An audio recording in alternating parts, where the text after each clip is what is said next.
Second. We're just waiting for notification, ma'am. There we go. Okay, boom. And we are live. I want to thank everyone for tuning in to a very special edition of Off the Record on the People's Podcast this afternoon. We have a magnificent guest with us today, one who is going to give us some incredible information as well as inspiration, and that is none other than our sister, Sister Lynda Muhammad. Assalamu alaikum, ma'am. Wa alaikum salam. Thank you very much for taking time out of your busy schedule to come on the People's Podcast. The first question that we have for you, ma'am, is when did you first hear the teachings of the Most Honorable Elijah Muhammad? Well, I'd like to thank you for the opportunity to be on here first. In the name of Allah, the Beneficent, the Merciful. Assalamu alaikum. I first came in the nation I first heard the teachings in 1980 in my church, at my church. A brother John 3X, his uncle was the pastor of the church I attended, and he was speaking at the church right before the night service, and I began to they opened up for questions, and I asked him a lot of questions, and then went back to school in Atlanta to start going to the mosque. I mean, just start to find out about the Nation of Islam. One of my friends had already become a Muslim the year before, and he was at Howard. But I laughed at him because he had become a Muslim. But that next year I became one. Oh, yes, ma'am. Yes, ma'am. And this is 1980. 1980 was the first time I heard, and then by 81, it was a little difficult getting, during those times to stay consistent, because I think Brother Lewis was the study group, the minister in Atlanta at that time. And I came back January. I would go to their study groups and their meetings that they were having over in the Phyllis Wheatley Center at Morris Brown.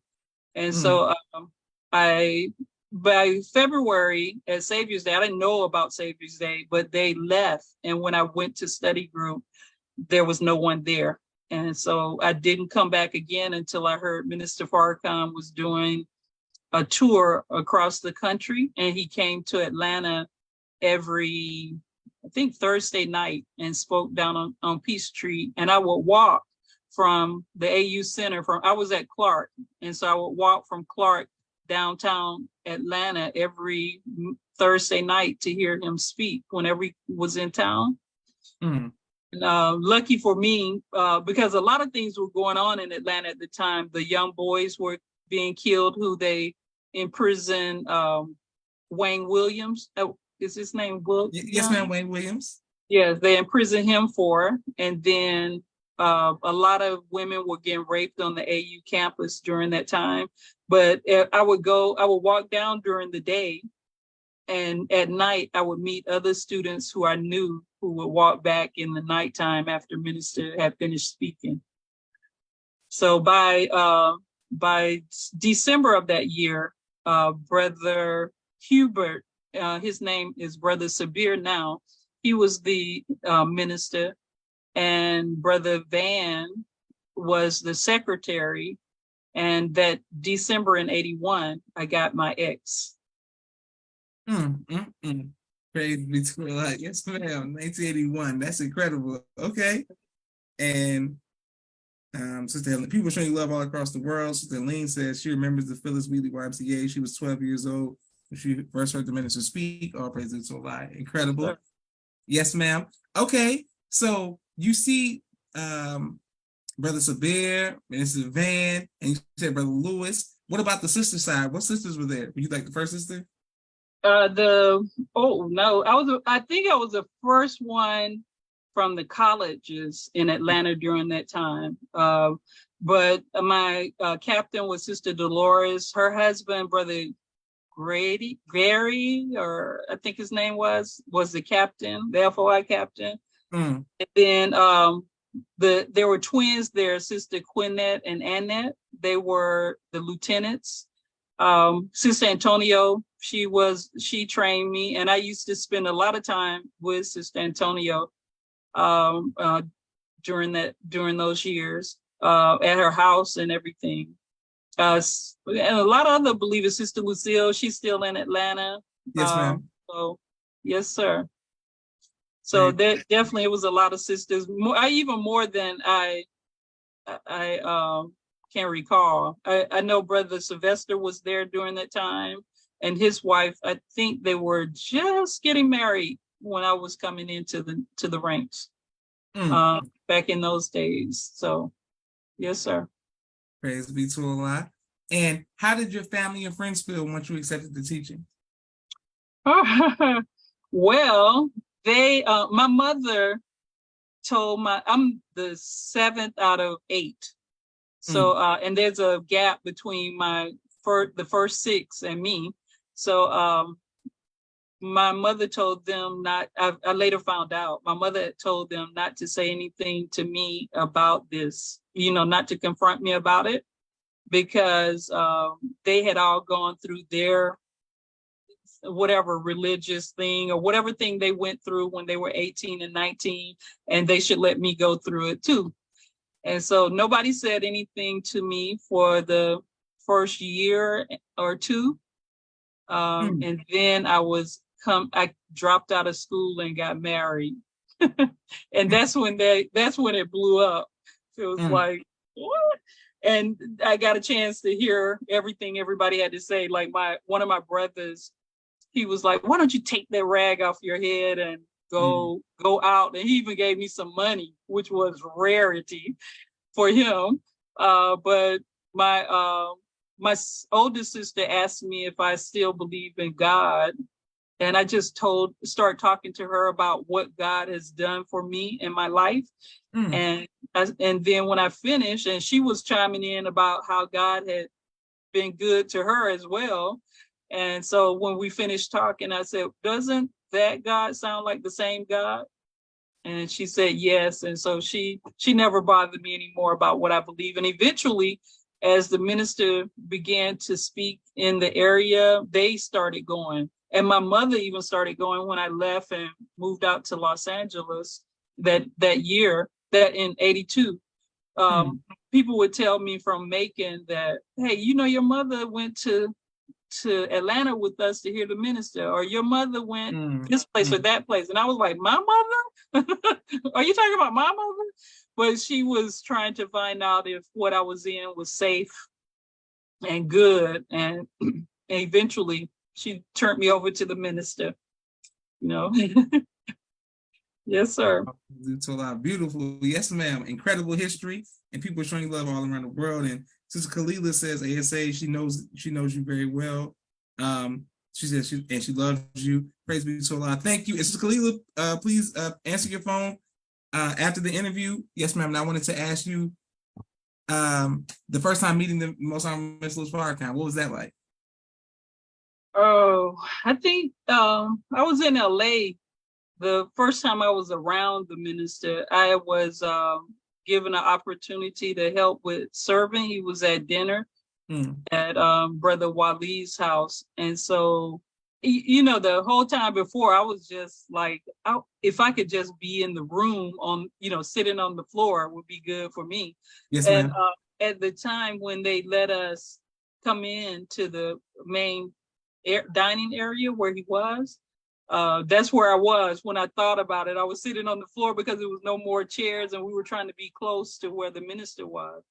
But a very funny thing happened. Well, it's funny now. It wasn't funny then when I met him that night. But I was supposed to serve the salad and the dressing. And so when I come out the door, that table seemed like it was so long, and that one end was the minister, and at the other end was Sister Amina Rasul. And so, being new in the nation and all, I probably was like 22, 23 at the most. But I stand there at the door with the kitchen door behind me, and I'm looking at the minister. And so I'm thinking, which one should I serve first? And then, okay, my brain tells me serve the minister first. Mm. So I walk over to the minister and put his plate down. I went to Sister Mina Rasul, put hers down. Then I come back with the salad dressing.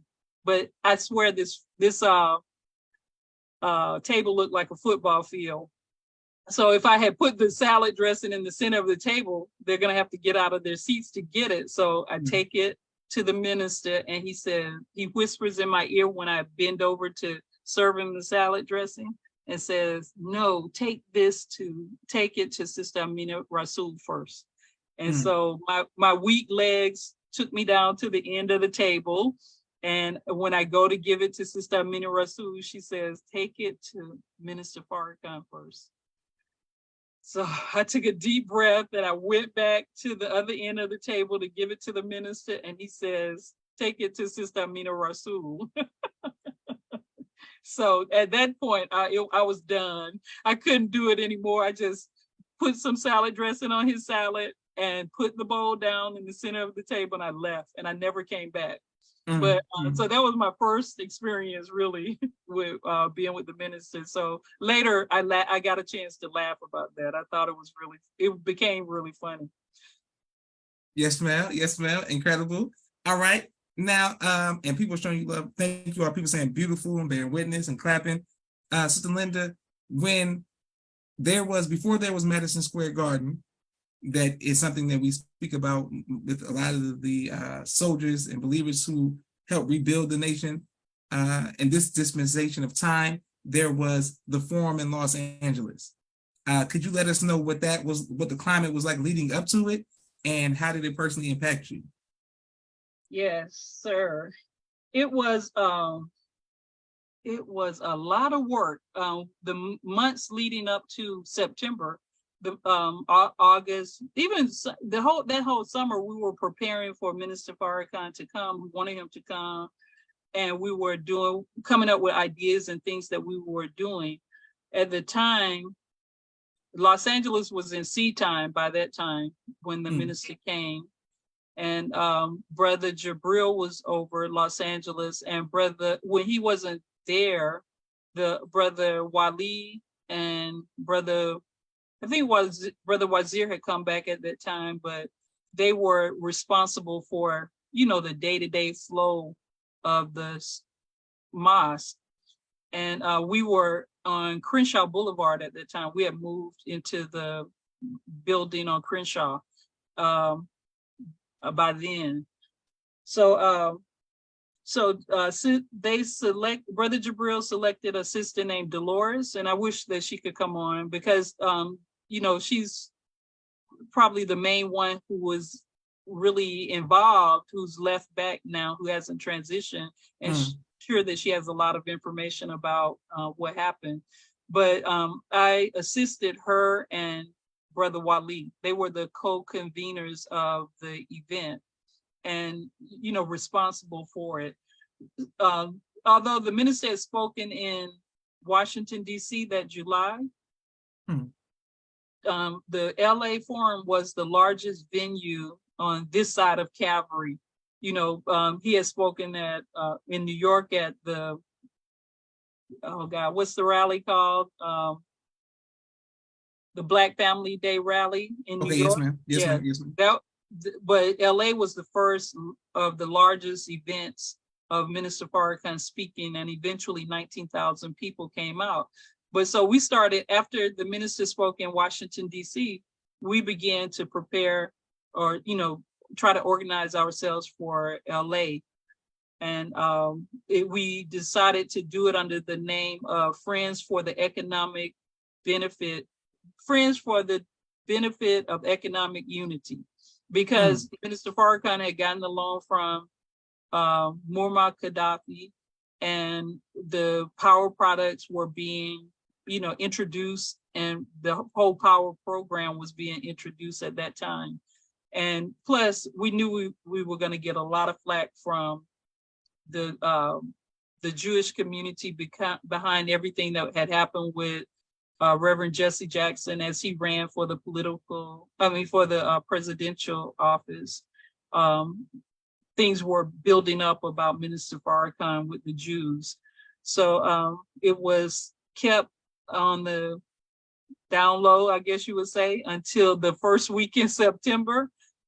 We had secured the venue, the forum, and then we told the forum that we wanted to put Minister Farrakhan's name on the marquee, and that's when the Jews found out. As a matter of course, I believe the woman who was the general director or general manager at the time of the forum, she was Jewish. She was a beautiful woman.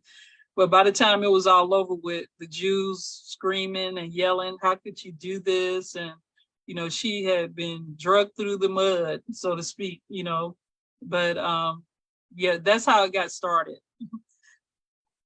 So, but we had several committees. I used to, with Sister Dolores, we used to spend the night in the mosque just coming up with ideas with how to advertise, how to, you know, we didn't have a whole lot of money at all. We had no money at all. So what things that we could do to get people to know that Minister Farrakhan was coming? I mean, we came up with all different kind of ideas. And there were about 200 committees that we had formed, not only with believers in the mosque that to go out and do certain activities, but we also had people in the community who joined us in order to get the information out that Minister Farrakhan was coming. The Latino community, you know, they supported it. They were very heavily involved in it during that time. All the Black, quite a few of the Black organizations like Danny Bakewell and the name of his organization escapes me, Brotherhood Crusade, the Urban League, all of them, they were with us with bringing Minister Farrakhan to Los Angeles. But once the Jews began to find out and wanted them to denounce or repudiate Minister Farrakhan, then that's when the, you know, so much controversy came up. Yes. So but in the end, I mean, they began to have meetings like by July 8th. There's an attorney, he was over the southern branch of the American Jewish Committee. His name was Bruce Corwin. And he had a meeting at his home with Jews to talk about what, you know, how to deal with Minister Farrakhan coming to the forum. I even have an article, because a lot of the articles that I kept a lot of articles.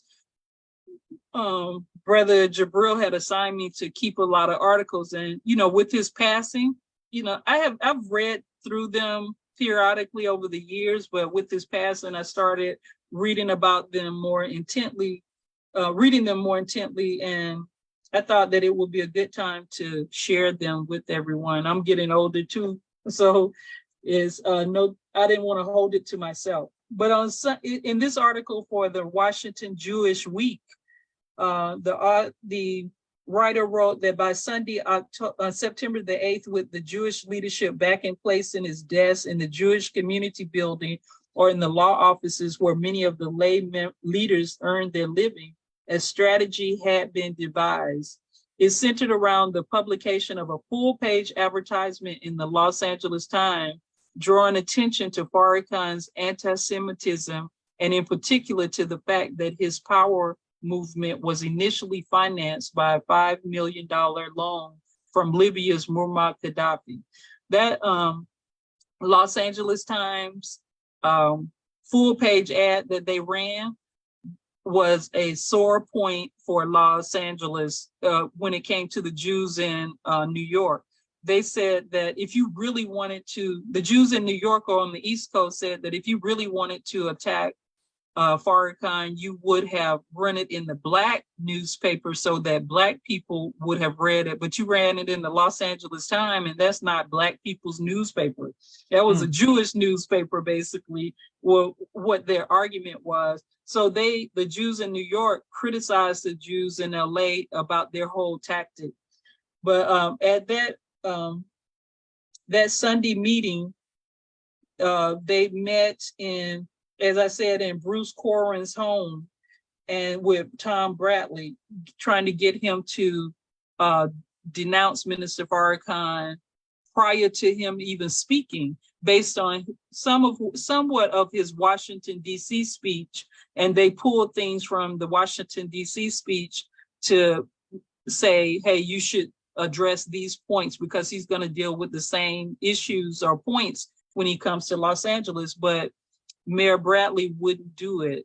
And he had promised that initially he promised that he was going to do it on Saturday before Minister Farrakhan spoke, that he would come out against Minister Farrakhan, because in this article, they believe that Bradley, and in this article they said Bradley is a Black mayor in a city with a 12% Black population, which is to say he is not a Black mayor at all, but a mayor who happens to be Black, and that in reality that they had put the Mayor Bradley in office so that he should be speaking on their behalf, not on the Black community's behalf. So he would not bow to them in that sense. He told them that he was going to do it on Saturday, but then he said, so when he told them that, they said, okay, we won't publish the full page advertisement since you are going to denounce him on Saturday. But he changed it and said he was going to wait. After he left that meeting, he said he would wait until Sunday after the minister spoke. And so they ran the ad, and they had a press conference also. And at that press conference, it showed their disunity. And the East Coast Jews pointed out how much it showed their disunity, because one Rabbi Hare, I believe his name was, he when they spoke on the panel, they gave a statement, and then after that statement was given, then the media just began to go to individual rabbis and Jewish spokespersons and talk to them. So it didn't continue to be a unified effort. And Rabbi Hare, I believe that's his name, he said that he took the light, and whatever he said became what the Jewish community wanted. And so they began to argue and fight among themselves about Minister Farrakhan. And this is coming from their own newspapers, this information from their own newspapers. Yes, ma'am. Yes, ma'am. Yes, sir. So, but it turned out to be 2 days of awesome events. The first day there was a dinner, and that dinner was sold out. There were people standing on the walls. They paid the price to come in and just wanted to be in the room with Minister Farrakhan. There was also, there were other activities, where people had the opportunity to help raise funds for the event, and they spoke with Minister Farrakhan. But there were, those were the two main events: the Saturday night event and the Friday night event and the Saturday event where he spoke. And even at that event, at the forum, people were sitting in the aisles to hear Minister Farrakhan because it was an overflow crowd. But unlike Madison Square Garden, they didn't have the second part, for the overflow crowd. There was no overflow for them, so they just came in. It wasn't as break the glasses and walk through like zombies. Yes, as it was in New York. It was pretty peaceful, except for the Jews who all that time from the beginning of September, when they found out that Minister Farrakhan was coming into Los Angeles, they began protesting, saying that they wanted Minister Farrakhan dead. But there were quite a few people who did not, Blacks who did not oppose Minister Farrakhan, even though they were trying to incite our people to go against Minister Farrakhan. They had that meeting on the 8th. Then on the 9th, the next day, that Monday, they had a meeting at the Los Angeles Urban League where John Mack was the person in charge there. And they met with Bishop Brookins, and I think the NAACP was there. and they tried to convince them to repudiate Minister Farrakhan, but again, they wouldn't. They said they wanted to wait until the minister spoke. So then the mayor of Compton gave Minister Farrakhan the key to Compton, Mayor Dr. Walter Tucker. And after the event was over with, they asked him, why did he give him the key to the city? And he said that because the minister speaks quite a bit of good and truth, and that what he was talking about, he praised the minister. Although he didn't even go, I don't think he even attended. Well, maybe he did attend. It was Robert Farrell on the city council in Los Angeles who did not attend, but he praised Minister Farrakhan, and he was the only city council member in Los Angeles who did not repudiate Minister Farrakhan, and he was with them. So he stood his ground. And Dr. Tucker said that he did attend, and he said, but he praised the efforts, the minister's effort toward economic progress in the Black community. And the only part that he agreed with Mayor Bradley about was the fact that he waited until after the minister had spoken to give him a fair chance, even though he spoke against him at the end. He said that it was good that he at least waited. He waited to hear for him to speak before he did it, not just at the urging of the Jews to do. Yes, sir. Yes, ma'am. Okay, Sis Lynda's giving us great history, and thank everyone who's watching.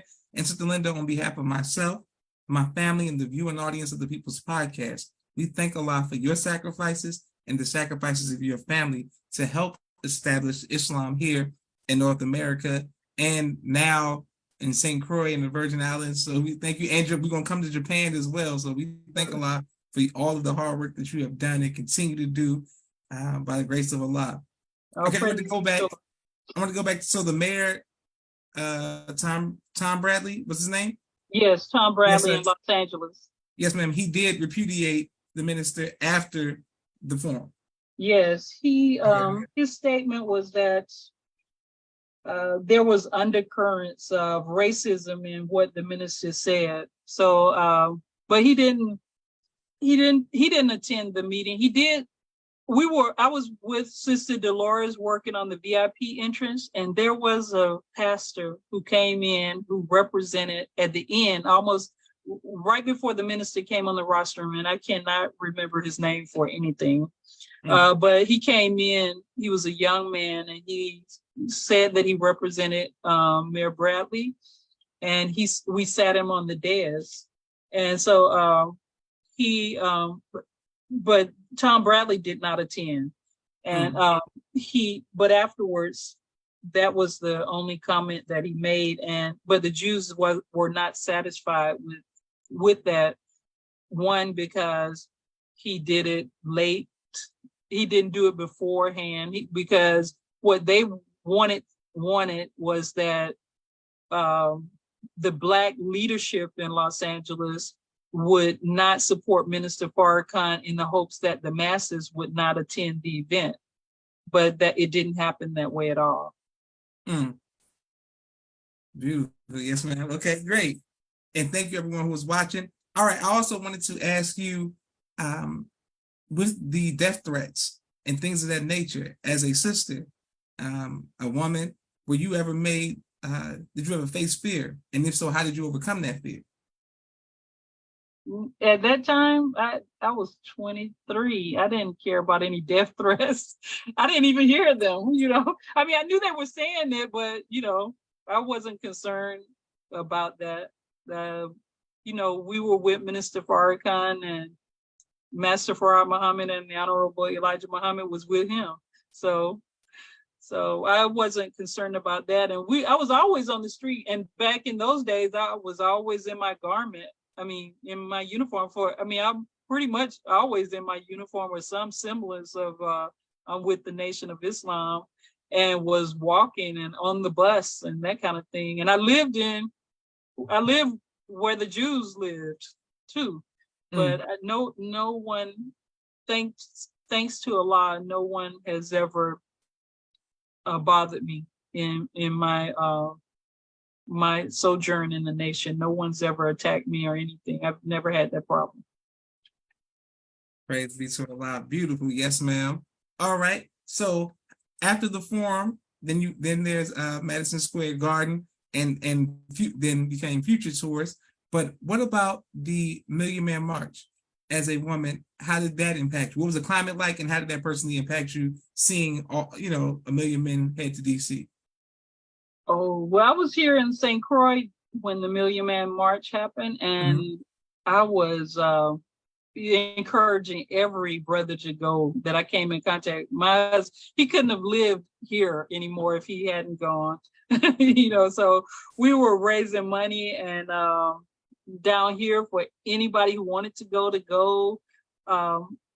Whatever fundraising was going on at the time, we were a part of it. So I believe that everyone should show a support. And one thing that, I'm a student of military science and that kind of thing, but there's no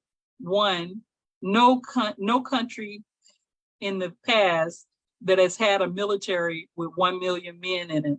The largest one is Russia with 750,000 at one time, but no country has had a military that large. So to have 1 million plus men to show up at the call of one man, basically, that says a lot in terms of the power that the enemy sees that Minister Farrakhan has. It may slide past us, but his ability to be able to call that many men and to speak to those men where they don't bring any weapons and there's no violence, and that he had, I know he probably won't appreciate me saying control, but he he had that kind of influence that he could influence our brothers to act a certain kind of way and come into Washington, D.C. for 1995. So it impacted me greatly, and I saw the power of Allah and the power backing Minister Farrakhan. So, yes, sir. All praise be to Allah. Yes, ma'am. Sister Miriam says, Assalamu alaikum, family. Alaikum salam, Sister Miriam. Thank you, everyone who's watching all over the world. Sister Lynda, we have a quick 60-second commercial break, and then we're going to come back and hear about the scholarship in Japan. And I mean, this is phenomenal. Sister Lynda's giving us great history. One moment. Thank you all for watching. If you would like to be a sponsor of the People's Podcast, please cash at the $ the People's Podcast. We thank you for every like, share, and subscription. 1 second. There we go. A camera and a drone. He does television and film editing. Please reach out to him if you need any of those services. Sister Miriam's ABC I Love Me, children's book and coloring book, and now Spanish book. All 3 available on Amazon.com. Sister Naima's Stay on Point Dance Academy, LLC. She teaches ballet virtually to young girls all across the country, right here in the studios of Atlanta, Georgia. Brother Kenneth's Bow Tie Maker Extraordinaire. He'll ship you bow ties anywhere across the nation. Dr. Henry Carter's King Henry Turkey Legs, right here in Atlanta, Georgia. Brother Rashad Muhammad's COVID-19 Disinfected Cleaning Services, out of Chicago. Student Minister Sharif Muhammad's book, A Soldier in the Movement of Christ, available on adulsharif.com. And lastly, Brother Joshua Muhammad's book, Cleopatra, as well as No Father, No Excuse, both available on Amazon. Excellent. And we want to thank everyone who continues to like, share, subscribe to the People's Podcast. Okay, and Sister Lynda, her name is Sister Khalila, but she's formerly Sister Dolores, who used to live in Chicago. Yes. She said that you and her soldiered in San Francisco together. Yes, sir. Yes, sir. Assalamu alaikum. That's incredible that how everyone's connected like that. Beautiful. Yes, sir. So how did you get to even approach, the man of God about Japan? How did that come about? Well, when I was in Los Angeles at that dinner, after the dinner was over and the minister had left, Brother Wazir was, Brother Wahed was there at the table, and we were sitting at the table with Brother Wahed, sister named Tanya, and I, and he asked us what did we want to do for our nation. And so, they were talking, kind of like just kind of quiet and hoping that nobody asked me any questions, and just sitting there listening. But he did turn to me and ask me. And when I was little, like 5 years old, I had told my mother that I was going to go to Japan. And she was like, I don't have any money to send you to Japan. Mm. I said, I don't know how, but I'm going to go. Because I had seen a documentary about the Japanese and how they had used the Black struggle, during the 60s. They had watched what had happened with Black people and they had patterned their uprising in Japan based on the Black movement in the U.S.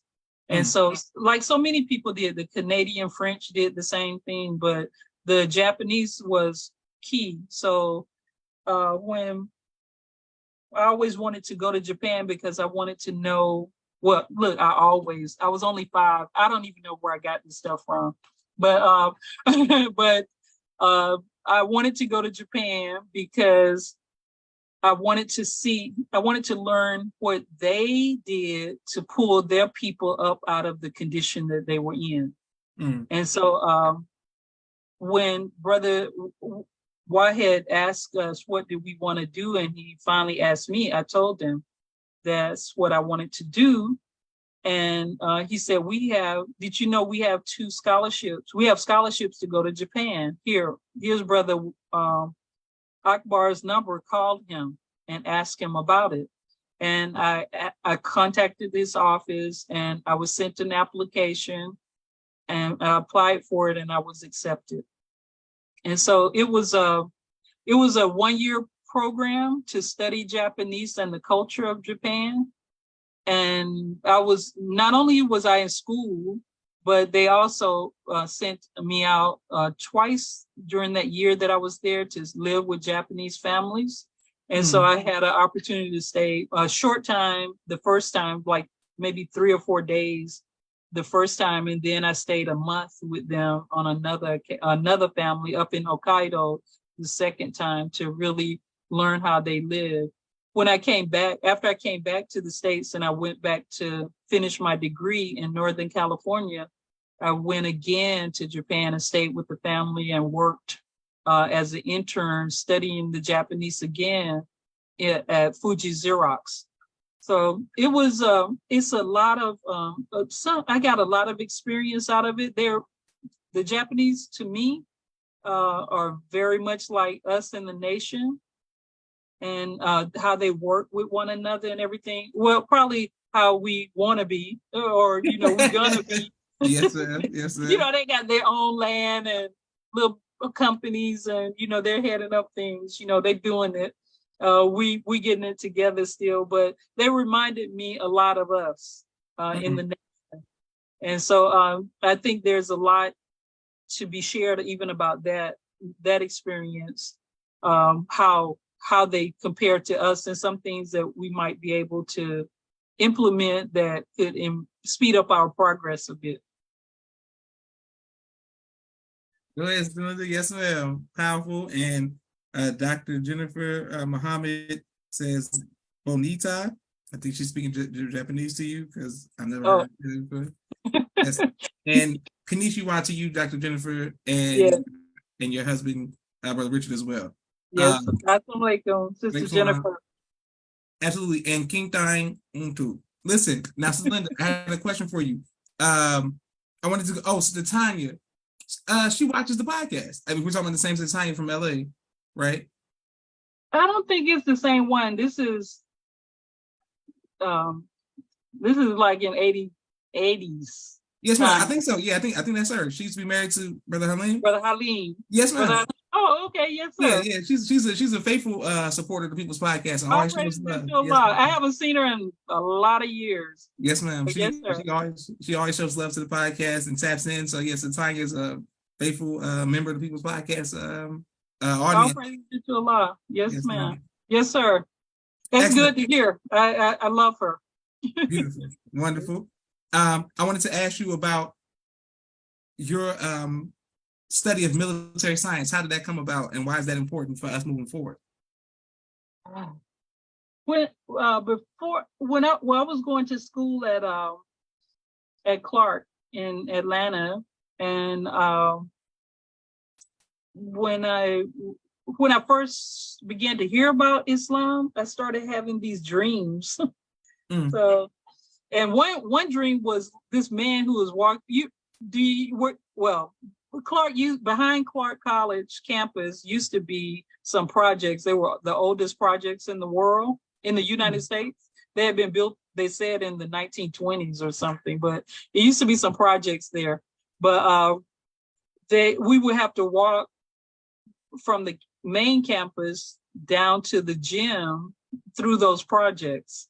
And so once I had a dream that I was walking through them, and I can't even remember who I was walking with, a man I was walking with, and he was telling me how I need to get ready for war, kind of thing.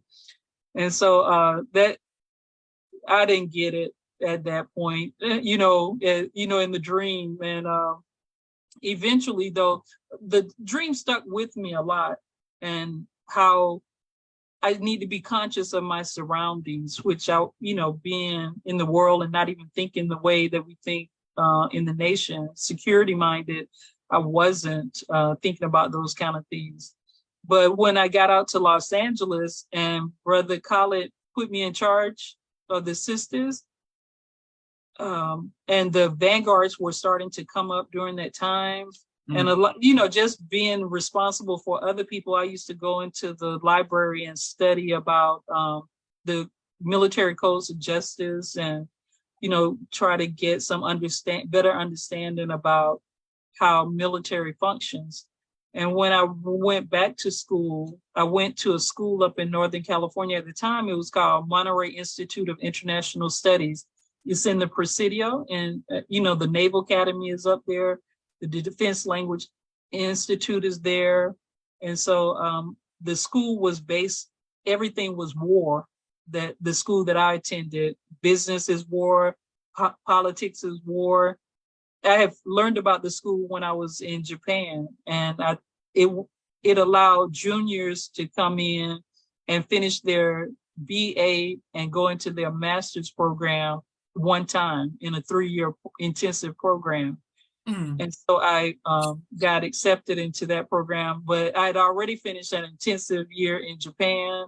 And by the time I got to my second intensive year in Monterey, I was like, give me anything, let me go. But it was a mainly all white institution. There were 3 Blacks there.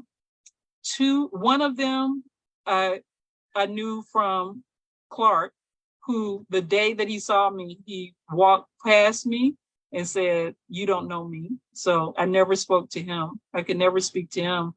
And we were friends at Clark. Then the second one was a cousin of my roommate, and we shared housing together. And so it was very political. And for a long time, probably at least that first year and a half, they didn't know I was with Minister Farrakhan. But when they found out I was with him, then things got it got worse for me. And so I was ready to go after the second year of me being there. So I just got my BA and left. But that was different kind of environment. But they were training, their whole program was based on military science. And we had to learn about wars and military maneuvers and that type of thing. The actual president of the college at the time that I was there was a general. And so everything was learning languages, they trained a lot of people who were in some of those initials in the government, and to be able to, civilians who wanted to work for those, were going to the Peace Corps, going to, FBI, CIA, whatever, Foreign Service. Most of the students who were there were going to that kind of thing. So I got even more involved in my interest in, propaganda and military science when I was there. Powerful. Yes, ma'am. Go ahead, Sister Lynda. And you spoke about Dr. Khaled and with the sisters. What was it like working with him? Brother Khaled, he was good in the sense that, he was tough or challenged sometimes to deal with because, he had his own kind of way, but he loved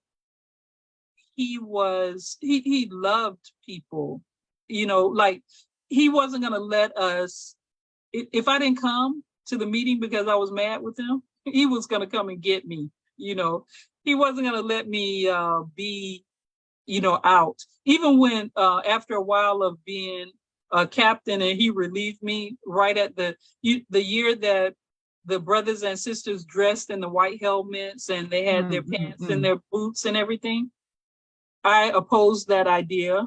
And so he relieved me. I wasn't on the team. I used to get thrown out of meetings all the time. So now when people throw me out of meetings, I don't even care. I've been thrown out from early on and disassociated and all that kind of stuff. But but still, even after that, he would not, I would go and work with the children. And when I first started working with the children, he would come and get me and say, come and sit up here, come and sit to the front, don't sit with the children. And I was like, no, I'm really working with them, I'm really working with them. So, but, so he wasn't, he didn't have that kind of ill intent, but he was just driven and he wanted what he wanted. And it did not necessarily, did I always agree with him. But we used to argue. I argued with him. I was new in the nation, but some of the things that he said, I didn't agree with it. And I didn't believe that Minister Farrakhan, that was Minister Farrakhan's way. That wasn't what I was getting. And so he would throw me out. And but I never left. I never left the nation. I was just out of the meetings. So, but he was never unkind. But one thing, when I went back to college, he had already been, the minister had already taken him to to Chicago. And right before he left, I used to come back from Monterey periodically to Los Angeles because LA was still my home mosque. And so I would go to Los Angeles, and one day a brother came and picked me up, and we standing on this curb at LAX because the car that the brother came to pick me up in was really filthy. And plus I got to get in the back seat, and it's just oil all in the car, and I got on this little cute yellow garment and all. And so all of a sudden we look up, and Brother Khaled is standing on the curb, and there's no security there. So it's like, what are you doing here? And he said no security came to get him. And so we gave him a ride. And so during that time, he was saying that he was leaving the nation. He was telling me that he's showing me a flyer of he was going to speak and this kind of thing. And he had he was going off. I was like, I'm not. The brother couldn't hear what he was saying because he was speaking to me. I was sitting behind him. And but he was angry at that time, and I was like, I'm not gonna let them do this to me. I don't know why you are, but I'm not gonna let him. But he was kind of like Malcolm was, I guess, at the time when he left the messenger, was that he felt like he was doing more than what the messenger was doing, or that he was taking a lot of heat and he was doing so much work, maybe that kind of feeling. And so it was unfortunate to see things go, because I'm of the thought that no matter what, who we are in the nation, as long as we work the program. You could be an agent, you could be a hypocrite. You know, if you pay charity, you attend the meetings, you know, you listen to Minister Farrakhan, you're not attacking us. Hey, you still Black in America and deserve to be here. What do I have to say? You know, so I will work with anyone. So I think that we just have to stay in the process, and that Allah, He's the one who can convert our heart and show us what we need to see. Until that time, I don't have anything to say about you. You know, I will work with anyone regardless. Beautiful. But so until his end, I thought, you know, it was always an opportunity for him to come back and be reasonable. So. Yes, man. Praise be to Allah. And Minister Aisha out of Phoenix says, Assalamu alaikum, alaikum salam. She spoke about Captain Wali earlier. I wanted to ask you about, we spoke about military science. Oh, Minister Jabril, and you working with him, what was that like? Well, I got to put this on record. Oh my Lord. You know, after the forum, we did all the money, you know, there was really no precedent, and I really do not understand why. But after the forum, Chicago took all the money back to Chicago. And so we were left with we had made these envelopes for the guests, because back then nobody was charging. They did charge in Washington in that July, but we didn't charge for the forum. We asked for contributions because there was no precedent about charging to hear the minister speak, but we did take charity. So we asked for charity. They were able to put it in these envelopes. So when the charity was taken, you know, they took the money. We weren't able to get in, and they took it all back to Chicago or wherever they took it. So I'm the secretary for Brother Wali and Sister Dolores. So I got all of these envelopes. So I began to, we had gotten a computer, and 85, you know, what I know about computer. I didn't know anything about programming. I didn't know anything about computers. Internet was like a blackboard where you could put messages on and everything. But some kind of way I found a way to log in all of the addresses of the people who had left charity. And every time I would get up to 4,000, more than 4,000, it would crash. And I didn't know how to get them back. And so, but I tried this first time, crash, second time, crash, third time, I stopped at 4,000. And in that process of me entering all of these names and addresses in the computer to make labels, I invented a newspaper called the LA Insert. I got people all over LA to write articles for me. And it was 4 pages, and it was the size of the Final Call. And I was going to insert it into the newspapers when the brothers went out. So I met, someone introduced me to a Mexican brother in Hollywood who had his own graphic art shop. And I went in and told him what I wanted to do. And he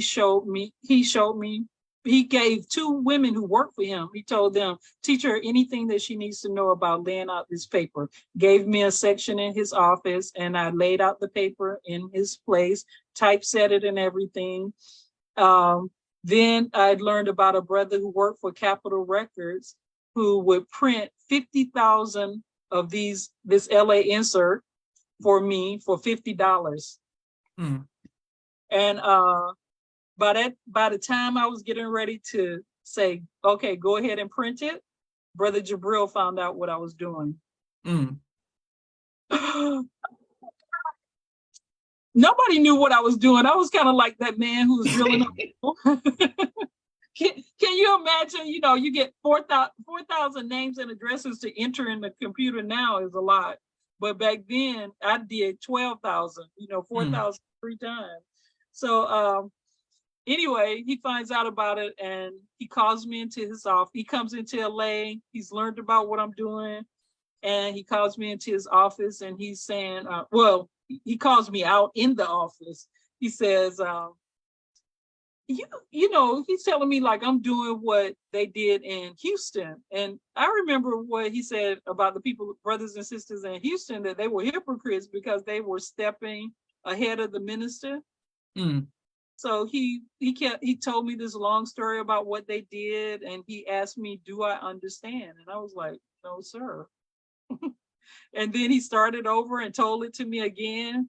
And he said, do you understand? I said, no, sir. And a third time he told me the story again and asked me, do I understand? And I was like, no, sir. I couldn't say anything more than no, sir, because I wanted to cry. And anybody who knows me know I can cry. But I did not cry at that time. I held it in and I just kept saying, no, sir, no, sir. And so when I said no, sir, the third time, he dismissed me. He was like, you can leave. And so I went to the restroom and I just burst out in tears. And I was thinking, if I'm a hypocrite, you need to get 10 more of me. You know how hard I was working to get these 19,000 names into the computer and generate mailing addresses so that I could send. I was sending this newsletter out to people with the skills banks form and asking all of these people to come back to the mosque. And so he said, when he came back 2 weeks later, I could hear him when he came into the office. He was like, where's Sister Lynda? I came to see if she turned hypocrite on me. Oh, damn. And so luckily I didn't. But he said, when he talked to me and he said, who was gonna receive all of these people? This is in 1984, 85. He was like, who was gonna receive all of these people if you had been successful? We didn't even know what you were doing. Nobody knew what you were doing. And it's like the messengers say, it's better not to even know the truth than to misunderstand the truth when it comes to you. So if all of those people, 19,000 people had showed up at the door of the mosque and we were in sea time, all kind of stuff, that would not have been good. So, and that's the kind of person, Brother Jabril was real smooth. And I witnessed how he interacted with Brother Khalid and, but he was still a brother to him. And those are the kind of things that stood out to me with the minister, with Brother Jabril, is that no matter what we did, they still work with us. And our people historically, not just in the nation, but historically, have you read the book by Isabel Wilkerson, Warmth of Other Suns? No, ma'am. He's talking about the great migration of Blacks moving from the South to the West Coast and the North from the 1800s up until the 1970s. But in that she talks about, we know that our people tend to have unforgiving kind of attitude. You do something wrong, you doomed. So I didn't learn that from Minister Farrakhan or from Brother Jabril. They have been very compassionate with us, and they have given us opportunities. We might as well consider that we have some wealthy father, because any opportunity that the minister could give us, he has given it to us. When I was in LA, the minister was bringing in blue seas whiting, and there was like 3,000, 5,000 metric tons of fish being deposited at 5 ports in the United States. And we didn't know what to do with that fish, but still we blew it, but he gave us the opportunity to be successful. He built a Salam restaurant for us. It's sitting over there practically closed down except for some big event or something like that. Yes, but it hasn't been because of lack of opportunity that we haven't been as successful as we wanted. He has given us, you've got the Final Call newspaper back up, got Mats Mariam. When the minister got up to giving $80,000 toward the repurchase of Mats Mariam, I stopped counting how much he was given because 80,000 out of 1.275 million, and he kept giving after that. So, the lion's share of it he has taken the lead, and he has been the mature one to learn how to deal with us and deal with our problems and everything. And so I just always hope that I could be one that could glean some of that, of what Brother Jabril and Brother Farrakhan has shown us in the way that they handle us. Great. So excellent lesson, Sister Lynda. And Sister Miriam says, thank you for your creativity and hard work, sis. And people are showing love all across the world. St. Croix, what is it like being a believer in the Virgin Islands? Yes, it's a few believers here, probably more than what we know, because at one point we even had Minister Farrakhan on the TV before they came in and got him off, because he would come on at 5 o'clock when the local cable station was shut down, and play all night until 9 o'clock when they opened up. And so a lot of people were becoming Muslims just from listening to that tape. It would play on, keep playing over and over again all night. So people would have the opportunity to hear the message after 5 o'clock, at least once a week. But he's on the radio here, but it's a small crew here. And each one of us, we're always working to do something, whether individually or in a group, but it's not the momentum that I think, we should have. Though we've done some things, like I did when I came here, I was very much aware about the nation. Different brothers and sisters had the Speakers Bureau and were getting people to speak across the country. So I brought Sister Ava here, Dr. Aline, Brother Akbar. I brought Ashraf Kwesi. And if you've been involved in doing those kind of things, it can be quite trying. And so I stopped for a while, but now I have some others in mind that I've talked to in recent years about bringing down to help us really come down and help us really build up the ranks to that kind of way, to get people, go out and get people to come in, because people did come out and support each one of those events. There were good turnouts. The government, even the police, they supported it. The legislature allowed Brother Dr. Lee to talk about the HIV trials and everything on the government channel. So that meant that everyone in the territory could hear it on all the islands. So that it's here, and people are open and conscious. It's just the harvest is ripe, but the laborers are few. Yes, ma'am. Yes, sir. Wonderful. All right, we have 2 more questions for Sister Lynda, and thank you all who are watching. Sister Lynda, what type of music do you enjoy listening to? I like any kind of music. I was in the high school band. I played trombone when I was growing up. Okay. And I haven't played since I was in high school, though. I gave my trombone to my little brother.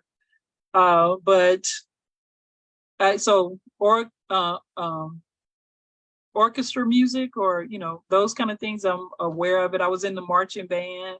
Okay. But I don't like all kind of raps, but I like more like the older rap that came out in the 80s, like Chocolate City and that kind of thing. Okay. I like to hear music where people are definitive, they are who they are, kind of thing. And I like to be able to understand it. But any kind of music, I like country, I like rock, all music I like. Wonderful. Yes, sir. Yes, sir. Phenomenal. And we have one more question for you. What would you like your legacy to be, ma'am? Oh, that I did something, and that I was to help Minister Farrakhan, and that my words were effective, that it changed someone's life. I'm always doing something around here. Like I started Virgin Islands Vegetarian Society in an effort to help teach people about, how to reduce their numbers in terms of high blood pressure, high cholesterol, and diabetes. And I'm getting it back started now. I'm gonna teach how to eat to live class because people want to know more about cooking and that kind of thing. I just had my first meeting with that I call Young Black Queens Club. Okay. And I'll take them any age. Where my target age was 7 to 15.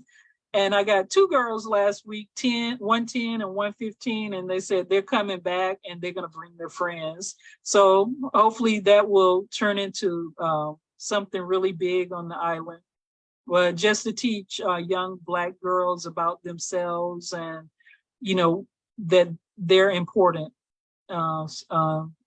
by themselves. They don't need all the other drama to make them anything. So that's the legacy I want to live. I love Islam. I came into the nation. When I first heard the truth, 3 things that got me was that they answered all of my questions about Jesus. There was a lot. They talked about a strong Black family, and there was a lot of work to do. So it was always a lot of work to do. So that's why I came into the nation, and that's how I want to go out. Go ahead. Yes, ma'am. And Sister Allison is showing you love as well. And thank you for Dr. Jennifer saying, she enjoys working with you as well, and you're one of her favorites. Sis Lynda, I look forward to seeing you in person, inshallah, so I can ask you some more questions about the island of St. Croix, as well as some more history. Inshallah, we will speak, maybe Holy Day of Atonement or Savior's Day. I want to thank everyone who was watching. This is Joshua Leonard Muhammad signing off with the People's Podcast. Assalamu alaikum, ma'am. Wa alaikum salam, sir. Thank you. Thank you very much.